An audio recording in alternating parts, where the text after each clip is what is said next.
આજે ભારતીય કિસાન સંઘ ભુજ તાલુકા દ્વારા જે ગત 27/9થી સતત 10 દિવસ વરસાદ વરસવાના કારણે જ્યાં ખેડૂતોને મોઢે આવેલો કોળિયો જ્યારે છીનવાઈ ગયો, એમાં છીનવાની વાત કરીએ તો મગફળી જે તૈયાર પાક હતો એ પાક આખો સડી ગયો, ચારો પણ ગયો, કપાસ પણ હતો, કપાસ પણ ઉગી ગયો, જુવાર બાજરી હતા એ પણ ઉગી ગયા।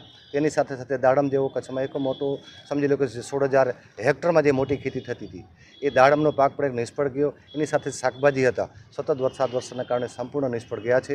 એના માટે આવેદનપત્ર આપવામાં આવ્યા હતા અને આપના માધ્યમથી સરકારશ્રીને કહી રહ્યા છીએ કે 10,000 કરોડની તમે જાહેરાત કરી, એક સારી બાબત છે, પણ ભુજ તાલુકાના ખેડૂતોને એક ગામ નહીં પણ એક ખેડૂતને એ મળવાપાત્ર સહાય રહેતી નથી।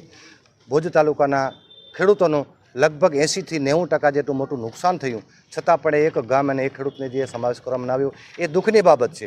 પણ જ્યારે ખેતી પ્રધાન દેશમાં ખેતી કરવી હોય, આ તો કુદરતની કહેર છે, 100% સાચી વાત છે, પણ સરકારે એક માય બાપ હોય અને સરકારશ્રીને આ અનેક વખત અમે રજૂઆત કરી હતી, પણ જે તે વખતે સમજી લો કે રજૂઆતે ધ્યાન ન આપતા આજે નછૂટકે અમારા આવેદનપત્રમાં આપવામાં આવ્યું હતું।